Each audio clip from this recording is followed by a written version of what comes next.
Selecting which Australian sport biography to analyse was simple. Who better than one of the legends of rugby league and the man who put my team on the map? Meninga's biography is fittingly titled Meninga, My Life in Football. It was written by Alan Clarkson and Meninga together and published in Australia in 1995. Meninga hung up his boots in 94, which means his biography only focuses on his playing career. Today, I'm going to give a brief explanation of how great Meninga was at rugby league by outlining some of his records and achievements. However, my main focus will be on the sport delivery systems throughout Meninga's career that enabled him to reach the highest level in rugby league. When referring to sport delivery systems, I'm talking about the organisations that effectively deliver the sport for all approach. This approach is defined here as the equation of sport development plus sport equity, which, in simple terms, means creating pathways and opportunities for all participants of any age, gender, ethnicity and ability to progress through sport and reach their full potential. It is important to understand sport delivery systems to allow for maximum growth within participants and to support the strategic direction of the sport on an international level. Since Meninga's biography is not rich with information on sport delivery systems, further research has been done to capture the entire picture. Meninga's father was a great rugby league player and then a great coach. As a child, Meninga would go along to the training sessions and games coached by his father to learn the game. He was often ball boy or mascot for these teams when he wasn't playing himself. Meninga's father was his first coach from the age of 6 to 15. He credits his father for his successes, therefore being a positive start to his career. At 15, Meninga left school to join the police academy. Here, he played for the Academy Rugby League team and met Wayne Bennett, who was the physical education instructor at the academy, as well as the coach at Brisbane South Magpies. The academy created Meninga's pathway into the Brisbane Premiership when, in 1979, he joined Bennett at South, where he slotted straight into their first grade side. This saw him never play a reserve grade game in his career. He lifted the South Magpies from the bottom of the table team to winning 2 grand finals. He had a stint in St Helens, England, during the Australian off-season before returning to Australia and getting approached by the Canberra Raiders to join the Sydney Rugby League Premiership.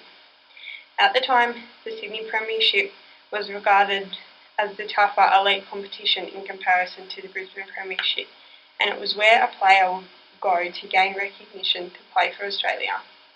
Meninga played out the rest of his days at Canberra, from 1986 to 1994, where he drove the team to grand final success 3 times. Meninga's representative career set the bar high, with appearances in many major national and international matches. The numerous records he set at the time of his retirement. These included his 32 Origin matches, scoring 161 points, his 4 Kangaroo Tours as captain, 45 Test appearances and 23 as captain, with a total of 272 Test points scored. Meninga faced some challenges along the way, including playing for the Raiders at the time of the salary cap scandal, and suffering 4 arm breaks within 14 months that could have seen the end to his career. With help of doctors, other medical staff and experienced trainers, Meninga was able to return successfully, playing for another 7 years. With the support and guidance from coaches and management at the Raiders and the Canberra community, Meninga stuck by the Raiders after the scandal and played some of his best footy yet. In Meninga's case, the organisations that facilitated his progression were the Police Academy, Queensland Rugby League, Brisbane South, New South Wales Rugby League, the Canberra Raiders, Australian Football League, the International Rugby League Board and St Helens Rugby Football Club. Queensland Rugby League and New South Wales Rugby League are still the governing bodies of State Rugby League, and the Australian Rugby Football League, which is now called the NRL, is the national governing body, working alongside the newly founded Australian Rugby League Commission. These are the key organisations of rugby league within Australia.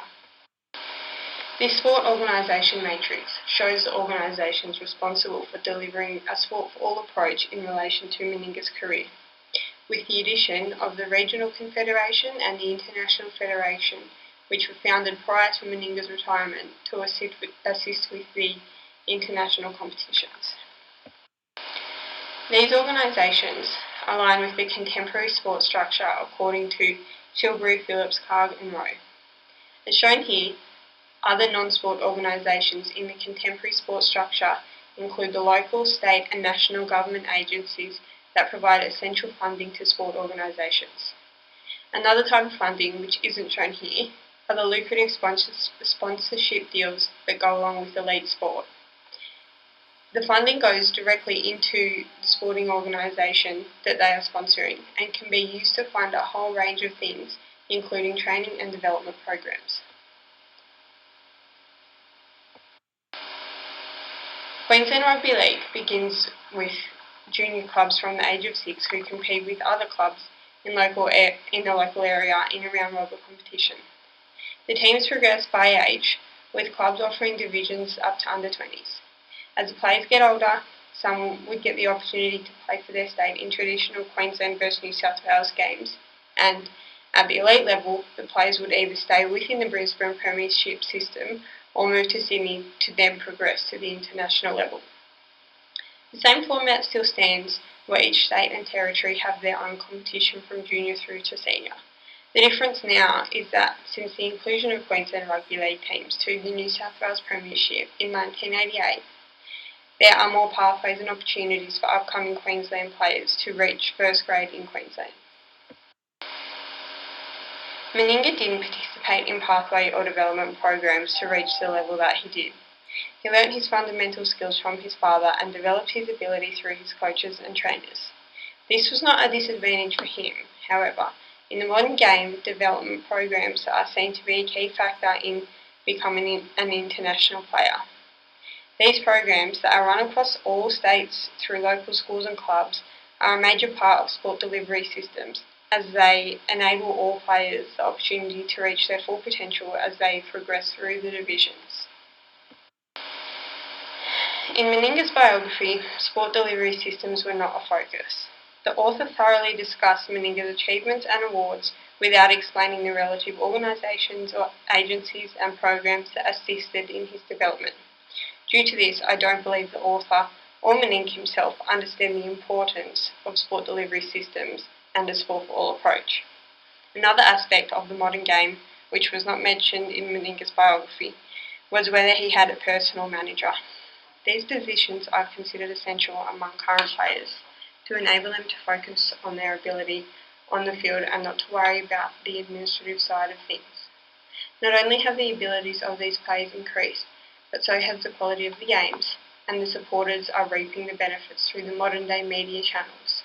With every game being broadcast across televisions around the country, the rights to the games increase the NRL's funding, as well as advertising and sponsorship deals which all assist in effectively delivering a sport-for-all approach.